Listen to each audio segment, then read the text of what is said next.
안녕하세요. 출퇴근길 썰맘 사연 듣는 재미에 푹 빠져 살고 있는 43살의 여자예요. 얼마 전부터 우연히 다른 분의 사연을 접하고서 그 다음부터는 꼬박꼬박 듣고 있는데요. 들으면서 감정이입도 되고 나쁜 연놈들한테 복수해줬을 때는 진짜 막 속이 뻥 뚫리더라고요. 그래서 사연 듣고 대리만족하다 문득 제 과거가 떠올랐어요. 저도 제 나름대로 통쾌하게 상대를 한 방 먹였던 적이 있거든요. 원래 제 성격대로라면 꿈에도 생각 못할 일이었는데요. 사람이 너무 분하고 치가 떨리는 일을 경험하니까 저절로 복수하게 되더라고요. 그래서 그때 이야기를 해보면 어떨까 해서 제가 직접 사연을 보내게 됐답니다. 제 사연이 여러분들께 속 시원한 대리만족이 되길 바라면서 제 이야기를 시작해볼게요. 저는 사남매 중 막내딸로 태어났습니다. 막내인데다가 유일한 딸이라 어려서부터 부모님 사랑을 독차지하며 자랐죠. 특히 아빠 사랑을 정말 많이 받았어요.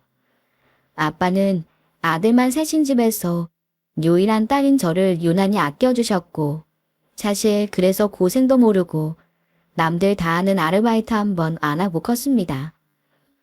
커서 대학 생활을 할 무렵 당시 학교에서 한 선배를 알게 됐어요. 같은 과 선배였는데 함께 과제를 하면서 친해졌고 그 선배 덕에 새로운 경험을 참 많이 했었네요. 그래서 호감을 갖게 됐고 우리 둘은 연애하다 결혼 준비까지 하게 됐습니다. 예식을 한 달쯤 남겨놓고 준비로 정신없던 때였어요. 그 사람은 일이 바빠 저 혼자 준비하다 보니 그게 좀 서운해 다퉜던 날이었죠. 심하게 싸워도 늘 먼저 연락하던 사람이었는데 그날따라 전화가 없는 거예요. 이상하다 생각하던 찰나 그 사람 어머니가 전화해 주셨는데 그 사람의 사고 소식을 전하셨습니다. 병원에 가보니 그 사람은 혼수 상태로 중환자실에 누워 있었습니다. 그 사람의 상태를 확인하고 저 또한 그 자리에 주저앉았어요. 그리고 하염없이 울었네요. 우리가 아침에 싸운 것 때문에 이런 일이 일어난 것 같아 너무나 미안하고 후회됐었습니다. 그렇지만 계속 울 수는 없었어요. 사랑하는 그 사람이 일어날 수 있도록 제가 뭐든 해야 했으니까요. 그래서 꼭 일어날 거란 희망을 가지고 매일같이 예비신랑을 돌봤어요. 하지만 슬프게도 기적은 일어나지 않았네요. 혼수 상태에 빠진 그 사람은 다시 일어나지 못했고 사고 난 지 3개월 뒤 세상을 떠나고 말았습니다. 그 사람이 떠나고 저 또한 모든 걸 포기하고 떠나고 싶었어요. 몇 달을 페인으로 살다 겨우 마음을 추스를 수 있었습니다. 제가 힘들어하는 동안 부모님이나 제 주위 사람들도 마음 아파하는 걸 보며 슬픔을 이겨내야겠다고 마음먹었죠. 그래서 아빠 밑에서 일을 배우면서 슬픔을 잊기 위해 노력했어요. 일을 배우면서 다시 제자리로 돌아올 수 있었고요. 하지만 그렇다고 새로운 누군가를 만나지는 못했습니다. 그 사람을 보낸 상처가 너무 컸는지 쉽게 다른 사람이 좋아지지 않았네요. 그렇게 시간은 흘러 30대가 되었습니다. 아빠 회사 중 한 곳을 물려받아 경영도 하게 됐고 바쁜 나날을 보내던 중이었어요. 근데 일만 하며 몇 년을 살다 보니까 몸이 망가지는 기분이 드는 거예요. 30대 때 뭐라도 운동을 해야 할 것 같아 뭘 배울까 고민하던 찰나 테니스에 관심을 갖게 됐습니다. 그래서 학원에 등록해 본격적으로 배우기 시작했죠. 몇 달을 배우다 보니 강사님과 스몰 토크도 하게 됐고 서로 많은 걸 알게 됐어요. 테니스 학원을 운영 중인 그 사람은 사업가인 저한테 경영 노하우를 배우고 싶다며 자주 연락해 왔습니다. 저 또한 그 사람이 싫지 않았어요. 장난기도 많은 사람이라 같이 있으면 시간 가는 줄 모르고 재밌더라고요. 그러면서 점차 제 마음을 열게 됐고 1년 정도 연애 후 결혼을 약속했네요. 당시에 아빠 건강이 좋지 않았던 터라 결혼을 서두르게 됐는데요. 집에 인사를 갔는데 아빠 표정이 좋지 않았어요.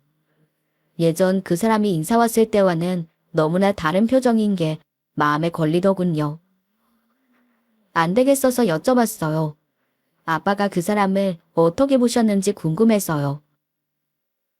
아빠, 태원 씨 어때요? 아빤 그 사람 별로예요? 나랑 결혼할 사람이 인사 온 건데도 아빠 표정이 좋지 않으니까 내가 신경 쓰이잖아요. 아빠는 한동안 말이 없으시다가 어두운 표정으로 입을 떼셨어요. 혜진이 너 꼭 그놈하고 결혼을 해야겠냐? 그 사람이 그렇게 좋아? 왜요? 아빠는 그 사람 마음에 안 드세요? 사윗감으로 별로예요? 싹싹하고 말도 잘하고 사위노릇 잘할 사람인데. 너 아빠가 40년 넘게 사업하면서 사람 보는 눈 하나만큼은 정확한 거 알지? 그놈은 뭔가 눈빛이나 표정이 진실하지가 않아.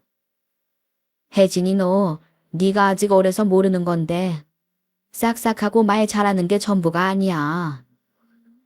나는 그 사람 별로다. 웬만하면 거기까지만 하고 헤어져. 얼굴만 봐도 널 힘들게 할 놈이야. 아빠, 왜 말씀을 그렇게 하세요? 아빠가 그 사람 겪어보지도 않으셨잖아요. 오늘 한 번 만난 게 전부 아니에요? 근데 그 사람이 진실한지 아닌지 한 번 보고 어떻게 알아요? 그러지 마시고 몇 번 만나보시면 생각이 바뀔 거예요. 아닐 놈은 한 번 봐도 딱 알아. 그 놈은 아니야. 아빠 말 허투루 듣지 말고. 아빠, 진짜 너무해요. 그 사람은 아빠한테 잘 보인다고 최선을 다한 건데 어떻게 말씀을 그렇게 하세요? 그리고 아빠 때문에 내가 그 사람 설득한 거예요. 아빠 편찮으시니까 조금이라도 건강하실 때 딸 결혼하는 거 보여드리고 싶어서요. 내가 설득해서 그 사람도 나 따라와 준 거라고요. 힘든 결정한 건데 그것도 모르고. 뭐라고 해도 안 되는 건 안 되는 거야. 난 그놈 절대 허락 못하니까 그런 줄 알아. 아빠는 절대 안 된다고 못을 박으셨고 저도 아빠 앞에서 화를 냈습니다. 항상 막내딸 편을 들어주시던 아빠였는데 그만큼은 양보가 없으셨으니까요. 그 당시는 정말 아빠한테 너무 속상했어요. 무조건 안 된다고만 하시니 섭섭했죠. 그래서 결혼 문제를 놓고 아빠랑 냉전을 벌였습니다. 몇 개월 동안이나 냉전이 이어지던 때였습니다. 아빠 건강이 급격히 더 악화되었고 손을 써볼 새도 없이 아빠가 세상을 떠나셨어요. 아빠가 돌아가신 뒤 그땐 세상을 다 잃은 것만 같았습니다. 또 저랑 사이가 안 좋을 때 이런 일이 벌어지니 모든 게 다 제 탓 같았어요. 죄책감에 힘든 시간을 보내고 있을 때 저를 위로해준 건 제 남자친구였어요. 힘든 순간에 내 곁을 지켜준 그 사람의 모습에 또 한 번 반했네요. 그리고 아빠도 하늘에서 이런 모습을 보시고 그 사람을 마음에 들어하실 거라고 생각했죠. 이제는 아빠도 그 사람을 인정해줄 것 같은 마음에 힘든 순간을 함께 해준 그 사람과 부부가 되었습니다. 결혼한 뒤로 그 사람과 저는 정말 행복한 시간을 보냈습니다. 저에게 최선을 다하면서도 또 자기 일 열심히 하는 그 사람 모습이 참 좋았는데요. 남편은 결혼과 동시에 테니스 학원을 더 운영할 계획을 세우고 있었어요. 하지만 상황이 마음대로 되지 않았나 봐요. 투자 문제로 많이 힘들어하는 게 제 눈에 보일 정도로요. 고생하는 그 사람이 애처로워 제가 도와주겠다 했지만 한사코 거절했네요. 그러던 어느 날이었습니다. 남편이 전화도 없이 밤 12시가 넘어도 들어오질 않는 거예요. 뜬 눈으로 남편을 기다리고 있을 무렵 그 사람이 술에 잔뜩 취해 들어왔습니다. 태원 씨, 어디서 이렇게 술을 마신 거야? 정신 좀 차려봐요. 자기야. 내가 오늘 속상해서 술을 좀 마셨어. 일이 내 맘대로 안 되는 게 정말 너무 힘들다. 당신 왜 그래? 오늘 무슨 일 있었던 거야? 어, 사실은 오늘 투자한다는 사람이 있었거든. 근데 생각이 달라졌다고 투자 못 해주겠대. 그래서 속상해서 술 좀 마셨어. 사는 게 왜 이렇게 힘드냐? 제대로 투자만 받으면 금방 잘 될 수 있을 것 같은데 뭐가 이렇게 힘든지 모르겠네. 술에 취한 남편은 그 말을 하면서 눈물을 보였습니다. 지쳐 울면서 잠든 그 모습을 보고 얼마나 가슴 아팠는지 몰라요. 그리고 그날 그 사람을 보고 결심했어요. 사랑하는 내 남편을 위해 뭐든 해줄 거라고요. 다음날 아침 남편은 술이 깼는지 제게 술주정에 미안하다고 하더군요. 자기야, 어제 내가 말없이 늦고 술 취해서 집에 와서 놀랐지? 미안해. 다시는 이런 일 없을 거야. 내가 사과할게. 괜찮아요. 처음 있었던 일인데 뭘. 그건 그렇고. 나 오늘 당신한테 할 말 있어요. 대신 나한테 하나만 약속해줘. 거절하지 않고 내 말대로 하겠다고. 약속할 수 있죠? 그래. 근데 무슨 일인데? 무슨 일인데 그런 말을 하는 거야? 어제 투자하기로 한 사람 때문에 속상했다면서요. 그래서 말인데, 당신 학원 지점 내는 거 내가 도와줄게요. 학원 내는 거 내가 투자하겠다고. 그러니까 거절하지 말고 받아요. 그건 안 돼. 결혼하자마자 당신한테 신세 주고 싶지 않아. 태원 씨, 우리 부부야. 세상에서 서로에게 제일 가까운 사람이라고. 그런 사이에 도움 좀 주고받는다고 그게 신세지는 거예요? 난 그렇게 생각 안 해. 앞으로 우리 부부로 살면서 서로 도와주고 도움받고 그런 일 많을 텐데 그때마다 이럴 거예요? 그리고 이게 어떻게 신세지는 거야. 내가 당신 사업에 투자하는 거지. 사업 잘 되면 태원 씨가 앞으로 나 호강시켜주면 되는 거잖아. 안 그래요? 그러니까 내 돈 거절하지 말고 받아요. 그래, 고마워. 고마워, 자기야. 자기 말처럼 내가 사업 열심히 해서 꼭 돈 많이 벌게. 돈 많이 벌어서 자기한테 돈도 갚고 앞으로 평생 호강하면서 살게 해줄게. 정말 고마워. 사랑해, 혜진아. 그 사람은 고맙다면서 저를 꼭 끌어안았어요. 남편이 행복해하는 모습을 보니 기분이 좋더라고요. 제가 도와줄 수 있다는 게 얼마나 다행이었는지요. 이후 저는 제 재산을 처분해 남편 테니스 학원을 차리는 데 투자했습니다. 처음엔 학원 매출이 곧 잘 나왔어요. 그래서 다른 지역에도 학원을 내기로 했네요. 하지만 시간이 지나며 상황이 달라졌어요. 수강생이 줄기 시작하더니 학원 매장들이 하나둘씩 문을 닫아야 하는 상황이 되고 말았습니다. 제 돈까지 투자해 야심차게 매장을 냈지만 그 몇 군데가 다 쫄딱 망했어요. 그리고 본인이 공들여 진행한 사업이 망하자 충격이 컸던 건지 남편은 점점 폐인이 되어갔습니다. 몇 개월이 넘도록 술독에 빠져 살더라고요. 한 번은 회사 일 마치고 집에 돌아왔는데 불 꺼진 집에서 남편이 우두커니 앉아 술만 마시고 있는 거예요.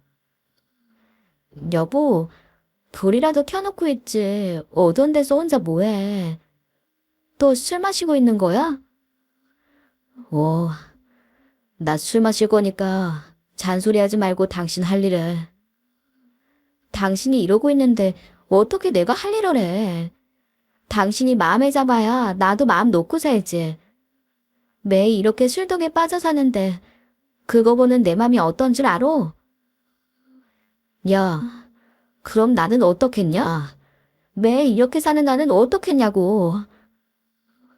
왜 나한테 화를 내고 그래? 당신 걱정돼서 그런 거잖아. 사업 잘 안 됐으니 힘든 건 알겠지만 인생이 끝난 것도 아니고 다시 일어날 방법을 찾아야지. 술만 마신다고 모든 일이 해결돼? 제발 이러지 말고 뭐라도 해봐. 일을 시작해도 좋고 아님 어딜 나가서 뭘 배우던가.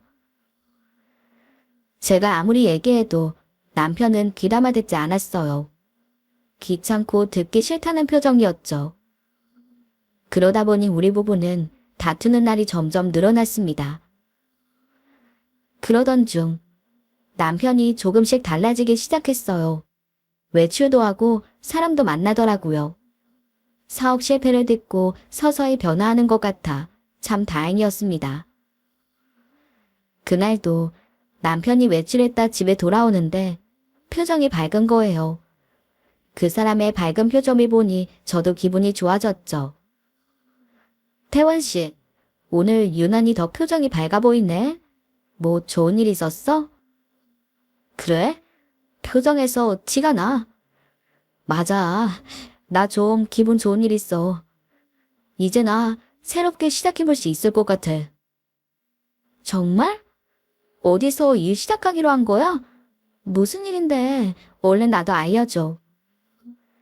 내가 사업 아이템을 하나 소개받았는데 말이야. 이게 나한테 정말 딱일 것 같더라고. 그래서 한번 시작해보려고. 근데 당신한테 한 가지 부탁을 좀 해야 할 것 같아. 그 일 시작하려면 돈이 좀 필요해서 말인데 나 돈 좀 해줄 수 있어? 그래, 내가 해줄게요. 당신이 일 시작해보고 싶단 말 한 것만으로도 기분 좋아서 뭐든 다 해주고 싶어. 정말?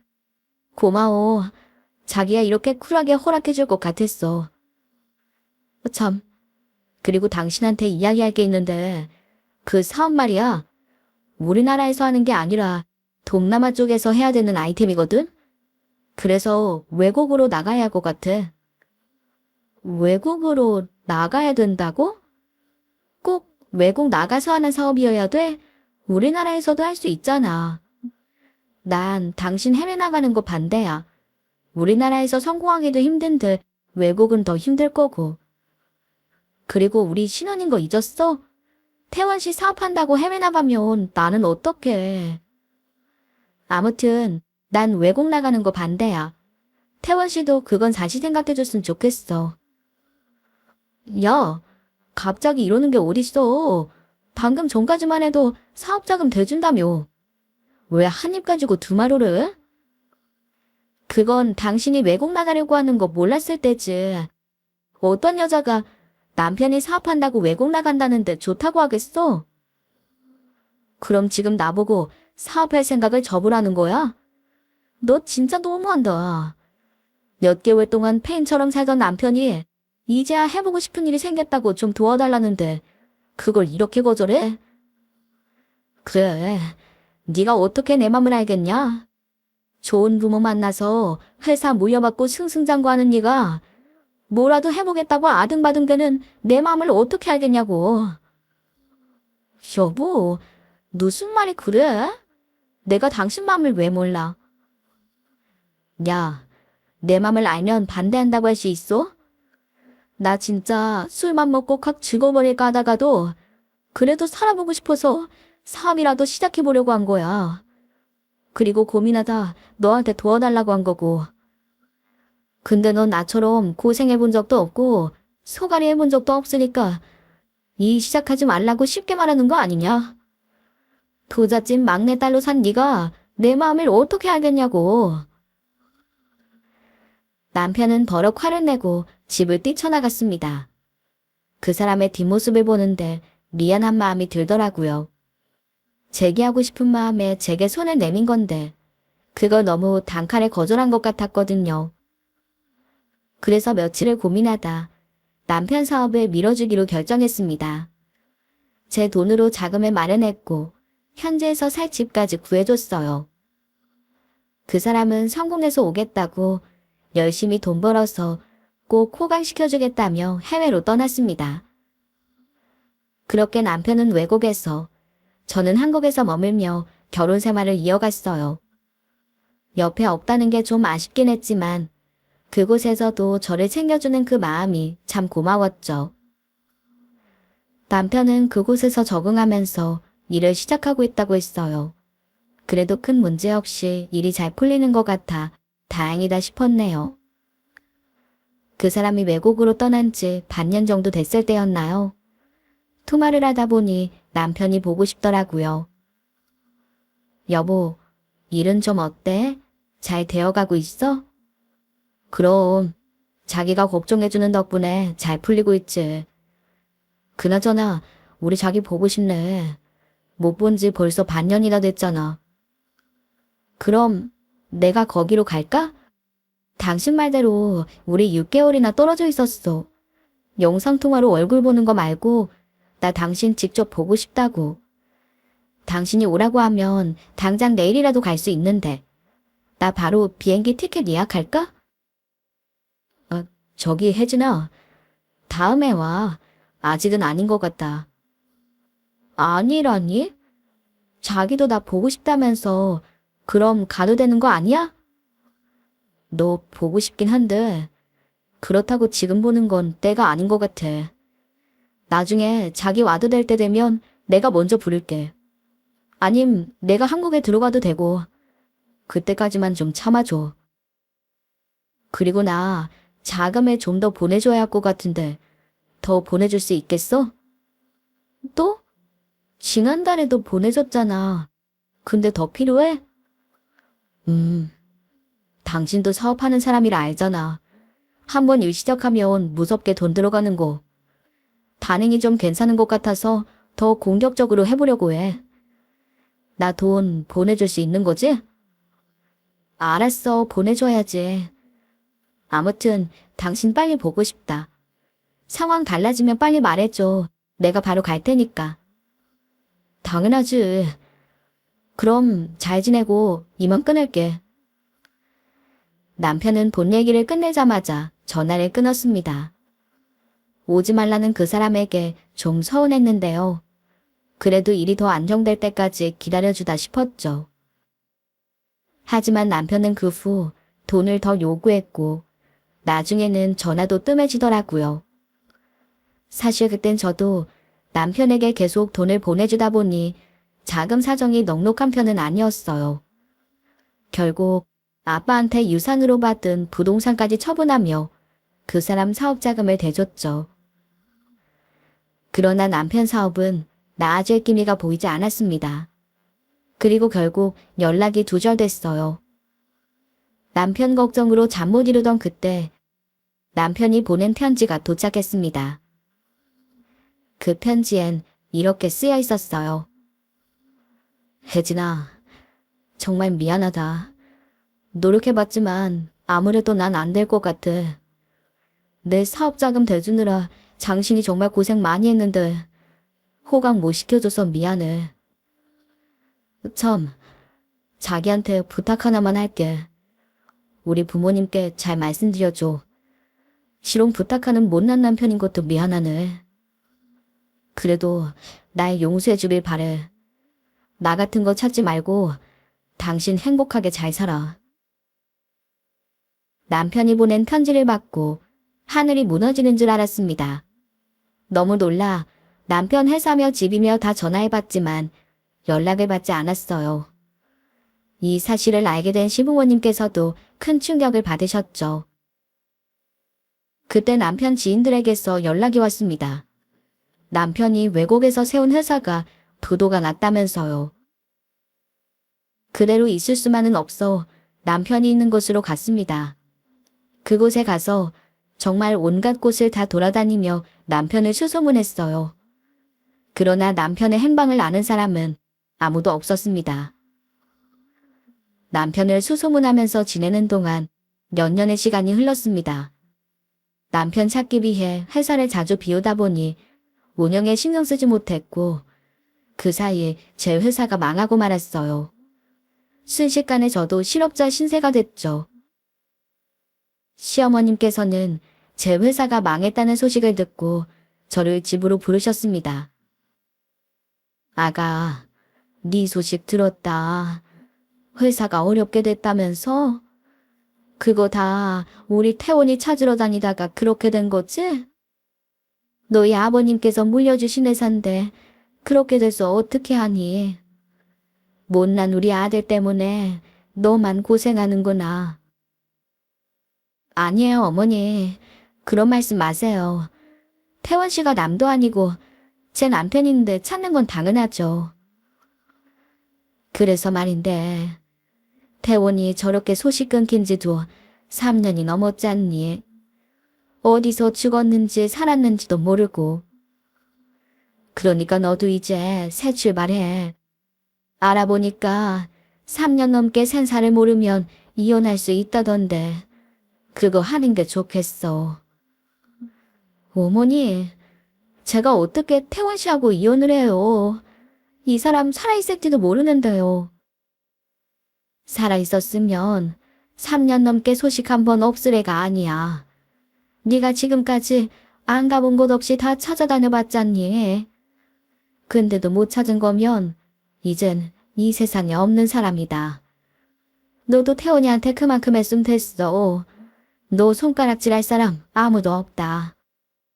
그러니까 이제 네 인생 찾아가. 태원이도 그걸 바랄 거다. 제가 선뜻 대답을 못하자 옆에 있던 시아버님께서도 저를 설득하셨어요. 그래, 이건 이 사람 말이 맞다. 네가 부모인 우리보다 태원이 일에 더 열성이었던 걸 우린 다 알아. 생사도 모르는 애 돌아오기를 언제까지 기다릴 수만은 없는 거 아니냐? 아직 너 나이도 어린데 서류 정리하고 네 갈 길 가야지. 우리 말대로 해라. 시부모님은 남편과의 관계를 정리하라고 하셨고 저 또한 오래 고민하다 그 말씀을 따르기로 했습니다.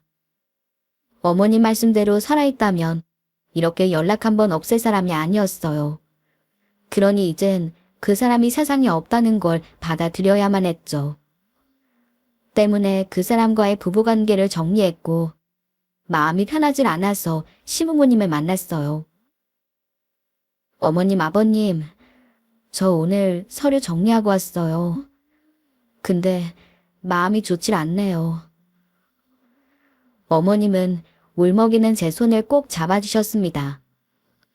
그랬니? 고생했다.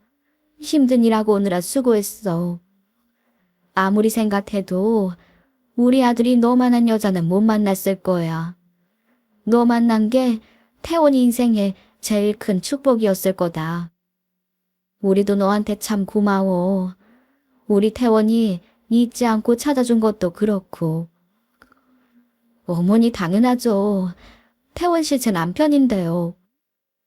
태원 씨랑 서류는 정리했지만 그래도 저 두 분 여전히 제 시부모님이라고 생각해요. 앞으로도 제가 태원 씨 몫까지 자주 찾아뵙고 챙겨드릴게요.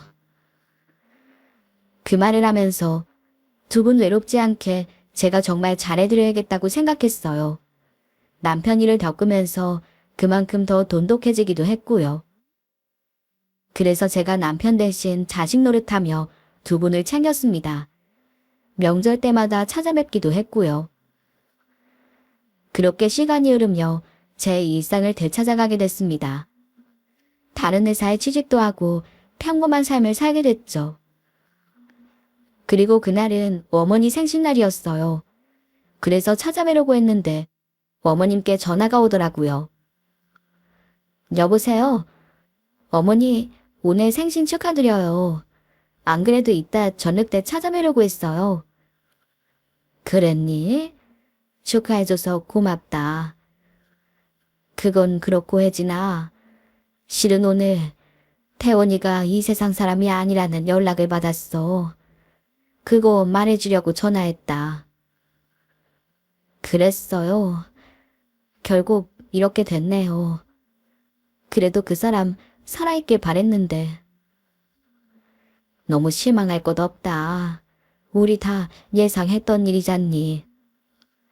그리고 오늘 내 생일이라고 안 와도 돼. 피곤할 텐데 집에서 쉬어. 네? 아니에요. 저 갈 수 있어요, 어머님. 태원이도 그렇게 됐다는데 이제 우리도 이쯤에서 정리하는 게 좋겠어. 그래야 너도 앞으로 네 인생 더 열심히 살 거 아니냐. 괜히 며느리 발목 잡는 시부모 되기도 싫고. 우리 집 며느리로 들어와서 잘해준 것도 없고 미안했다. 앞으로도 잘 지내고.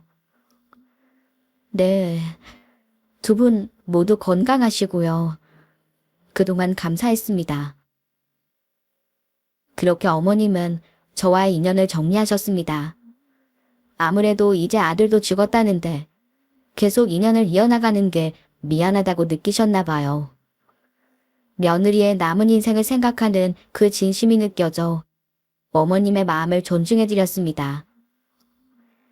그렇게 두 분은 집까지 이사하시고 전화번호도 바꾸셨고 그 뒤로 시부모님을 뵐 수는 없었네요. 그렇게 한 1년 정도 흘렀을 때였나요? 쇼핑하러 백화점에 갔는데 너무나도 익숙한 뒷모습을 봤어요. 바로 시어머님이셨습니다. 어머니, 어머니 저예요. 어떻게 잘 지내셨어요? 어머님은 저를 보고 크게 당황하신 듯 했습니다. 그래. 너도 잘 지냈지? 어떻게 이런 데서 다 만나니? 세상 참 좁다. 그러게요. 어머님하고 그렇게 연락 끊기고 나서 꼭 한번 뵙고 싶었어요. 쇼핑 다 하셨으면 제가 집까지 모셔다 드릴게요. 아니야, 됐다. 나 이 앞에서 택시 타고 가면 돼. 에이, 그럼 제 마음이 안 편해요. 어머님 오랜만에 뵙는데 제가 모셔다 드려야죠. 한사코 거절하는 어머님을 설득해 집까지 모셔다 드렸습니다. 차 한잔 마시라고 이사한 집에 초대하실 줄 알았는데 잘 지내라면서 그냥 차에서 내리시더라고요. 예전이랑은 달라진 어머님 태도에 섭섭하긴 했지만 그래도 선을 그으려는 마음이 느껴져 이야기로 했죠. 그리고 며칠 후였습니다. 제 친한 친구한테서 전화가 왔어요. 친구가 전화를 걸어와 도저히 믿을 수 없는 이야기를 했습니다. 죽었다는 남편을 고깃집에서 봤다는 거예요. 처음엔 믿지 않았습니다. 닮은 사람을 본 거라고 생각했어요. 하지만 친구가 보낸 사진을 보고 폰을 떨어뜨릴 정도로 깜짝 놀랐습니다. 친구가 찍은 그 사람은 죽었단 제 남편이 맞았거든요. 저는 일단 그 소식을 시부모님께 알려야 한다는 생각만 들었어요. 그래서 회사를 조퇴하고 곧장 시댁으로 달려갔네요. 남편이 살아있단 사실을 알면 얼마나 기뻐할까 싶고 기적 같은 이야기를 얼른 나누고 싶은 마음뿐이었습니다. 그렇게 한달음에 시댁으로 달려가 배를 눌렀어요. 어머니, 어머니 저예요. 빨리 문 좀 열어보세요. 빨리요. 그때 어머님이 집 안에서 나오셨습니다. 어머님은 갑자기 찾아온 저를 보고 얼굴이 하얗게 질리셨어요. 그래, 왔니? 근데 연락도 없이 여기까지는 어떤 일이야? 뭐, 우리한테 더 볼 일이 있는 거야? 어머니, 저 잠깐 집 안으로 들어갈게요. 어머님, 아버님께 드리고 싶은 말씀이 있어서 찾아왔어요. 괜찮다. 지금 들어가긴 좀 그렇고 그냥 여기에서 말하렴. 급한 거 아님 다음에 전화나 문자로 하든가. 어머니, 저 정말 급한 일이라서 그래요. 저 좀 들여보내주세요. 네? 그냥 여기서 말하라니까. 얘가 왜 이래? 뭘 자꾸 집 안으로 들어오려 그러는 거야. 어머님은 하얗게 질린 얼굴로 저를 막아섰습니다. 저를 막고 있는 어머니와 실랑이를 벌이는 그때였습니다. 그 집안에서 정말 익숙한 목소리가 들려왔어요. 그 목소리는 바로 제 남편이었네요. 어머니, 지금 집안에서 태원 씨 목소리 들리는 거 맞죠? 태원 씨, 지금 이 집에 있어요? 그래요. 얘가 무슨 소리야? 죽은 태원이가 왜 우리 집에 있어? 네가 잘못 들은 거야. 어머니 아니에요. 오늘 제 친구가 고깃집에서 태원 씨 봤대요. 친구가 사진도 찍어서 보내줬는데 태원 씨가 확실해요. 어머니, 태원 씨 지금 저 안에 있는 거 맞죠? 저 태원 씨 봐야 돼요. 자꾸 막지만 마시고 저 좀 들여보내주세요. 마가선은 시몬을 밀치고 대문을 열고 집으로 들어선 순간 시댁 집안이 발칵 뒤집어졌습니다. 시부모님은 물론 시누이까지 제가 올 걸 예상 못했는지 다들 얼굴이 하얗게 질린 거예요. 그러다 시모와 신우가 제 팔을 잡고 끌어내려던 그 순간 방에서 나오는 그 사람을 발견했습니다. 죽은 줄 알았던 제 남편이 살아 있었던 겁니다. 여보. 저는 달려가 와라 그 사람을 끌어안았습니다. 태원 씨 맞지? 태원 씨 살아있는 거지? 어디 있었어? 어디다가 왜 이제서야 나타난 거야? 이것 꿈 아니지? 당신 살아있는 거 맞지? 내가 얼마나 찾아낸 줄 알아요? 미안해.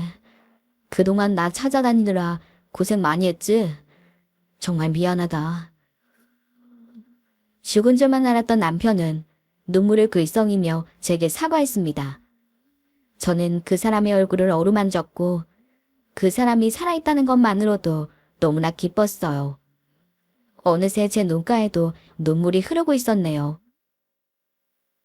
이렇게 살아있었으면서 왜 그동안 연락 한 번 없었어요? 우리 모두 다 태원 씨 얼마나 걱정하고 기다린 줄 알아? 미안해. 나도 나타날 수 없는 사정이 있었어. 내가 나중에 너 찾아가서 다 설명하려고 했어. 아무리 그래도 그렇지. 정말 죽은 줄 알았잖아요. 그리고 어머님은 태원 씨 살아있는 거 알고 계셨던 거예요? 며칠 전에 저 백화점에서 만날 때까지만 해도 그런 말씀 없으셨잖아요. 제 물음에 어머님은 당황하신 표정이 역력했습니다. 혜진아, 그게 말이다. 태원이 살아있다는 거 안지 우리도 며칠 안 됐어. 안 그래도 너한테 연락하려고 했다. 근데 아무래도 네가 충격받을 것 같아서 빨리 말을 못했던 거야. 그리고 혹시라도 새 인생 사는 너한테 방해되면 어떻게 하니? 그래서 우리도 너한테 쉽게 연락 못한 거다. 너무 섭섭해하게 생각하지 마라. 어머니, 그래도 이런 이야기는 빨리 말씀해 주시지 그러셨어요. 그래도 괜찮아요. 이렇게 이 사람 살아있다는 거 확인했으니까 그것만으로도 충분해요. 그리고 저는 제 앞에 있는 남편을 안았습니다. 그렇게 죽은 줄만 알았던 남편과 눈물에 재회를 했어요. 재회한 뒤 남편의 사연을 들을 수 있었습니다. 그때 남편은 사업이 힘들어지면서 크게 좌절했고 빚을 크게 졌다고 해요. 다른 사람들에게도 돈을 빌린 상태라 한국에 돌아오면 저한테 짐이 될 것만 같았대요. 그래서 잠적할 수밖에 없었다고 털어놨습니다. 차라리 자신이 죽은 줄 알고 저라도 편하게 살았으면 하는 마음이었다고 하는 말에 어찌나 눈물이 났는지 몰라요. 어쨌든 이렇게 다시 만났으니 헤어지지 말자고 약속하고 저희는 다시 사이좋은 부부 사이로 돌아갔어요. 그 뒤로 정말 꿈만 같은 일상이었습니다. 사실 남편 생사를 모를 땐 제가 불면증에 시달렸었거든요. 하지만 남편과 재회하고 난 뒤 불면증도 사라지고 행복한 삶으로 돌아갔어요. 저희 부부는 다시 만난 뒤로 일단 시댁에서 생활하게 됐어요. 그날은 어머님이 차려주신 저녁을 배부르게 먹었는데 그래서 저도 모르게 잠이 들었나 봐요. 깜빡 잠이 들었다가 일어나 밖으로 나가려는데 거실에서 남편과 시부모님이 대화하는 소리가 들렸습니다. 세 사람의 대화 소리에 저도 모르게 멈춰서고 말았어요. 시어머님이 남편에게 저를 어떻게 할 거냐고 묻고 있었거든요. 너, 쟤 어떻게 처리할 거야? 계속 이렇게 같이 살 거야? 말 좀 해봐. 내가 지난번에도 쟤 떼어놓는다고 얼마나 고생했는 줄 아니? 게다가 며칠 전에는 백화점에서도 마주치고 뭔 인연이 이렇게 친긴지 모르겠어. 너 이번에는 확실하게 끝내야 돼? 그래야 다시 이런 일 안 만들지. 알았어요. 걱정 말아요. 근데 쟤 처리하기엔 좀 아쉬워요. 엄마도 알겠지만 쟤만큼 돈 잘 주고 시원 애가 없다니까. 쟤 나한테 뜯긴 돈이 얼마야? 몇십억은 될걸? 근데 갚으란 소리 한 번을 안 하고 돈 달라고 할 때마다 국말 없이 주잖아요. 다른 년들은 어디에다 쓸 거냐, 언제 갚을 거냐 말만 많았는데 쟤는 돈 잘 쓰는 게 참 좋아. 그래서 지금 쟤랑 다시 결혼이라도 하겠다는 거야? 에이, 엄마 누가 그렇대요? 진정 좀 해요. 뭐 아쉽긴 한데 우리 계획대로 하려면 어쩔 수 없지. 근데 일단은 좀 더 만나줘야 돼요. 내가 알기론 쟤한테 아직 뜯어먹을 게 더 있다고요. 호구년 끝까지 털어먹고 버릴 거니까 엄마랑 아빠도 잘 협조 좀 해주세요. 그 순간 옆에 계시던 시아버지도 동조했습니다. 그래, 걱정 마라. 너희 엄마랑 내가 그런 건 또 잘해줬냐? 아니 근데 넌 쟤 같은 호구를 어떻게 찾은 거냐? 너도 참 대단하다 대단해. 처음 우리 학원에 테니스 치러 왔을 때부터 딱 보이던데요. 얼굴에 호구라고 써 있었다니까. 그렇게 노골적으로 접근했는데도 지 돈 보고 접근한 줄도 모르고 애가 좀 멍청해요. 나한테는 딱이지 뭐. 어쨌든 제 마지막 재산까지 다 털어먹고 뜰 거니까 그런 줄 아세요. 세 사람의 대화를 들었을 때 누군가에게 머리를 얻어맞은 것만 같았습니다. 믿었던 남편, 그리고 시부모님에게 배신을 당한 거란 생각에 몸이 벌벌 떨리고 제대로 서 있을 수조차 없었어요. 저런 놈인 줄도 모르고 아빠 유산으로 받은 부동산까지 팔아 저놈에게 줬다는 게 너무 부끄럽고 수치스러운 일이었습니다. 그래서 그 자리에 앉아 몇 시간을 울었어요. 우리 아빠가 결혼하지 말라고 할 때 그 말 들을 걸. 지난 날이 후회스러워 견딜 수가 없었습니다. 그러나 이미 지난 일, 언제까지 울면서 후회할 수는 없었죠. 제가 배신당했다는 걸 인정하니 마음이 편해지더라고요. 그리고 남편 놈과 시댁에게 제대로 한 방 먹이기로 결심했습니다. 호구한테 뒤통수 한번 제대로 맞는 걸 보여주고 싶었거든요.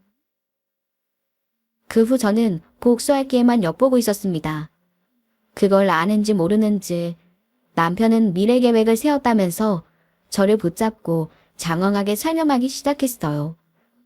그리고 저는 지금이 복수를 위한 증거를 모을 타이밍이라고 생각했죠.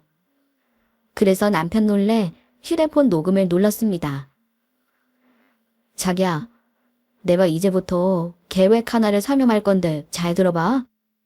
이게 우리가 앞으로 같이 살려면 정말 중요한 계획이야. 일단 지금 한국에서 사는 건 불가능해. 당신 친구처럼 나 알아보는 사람 있으면 어떡해. 그럼 당신도 분명 곤란해질 거고.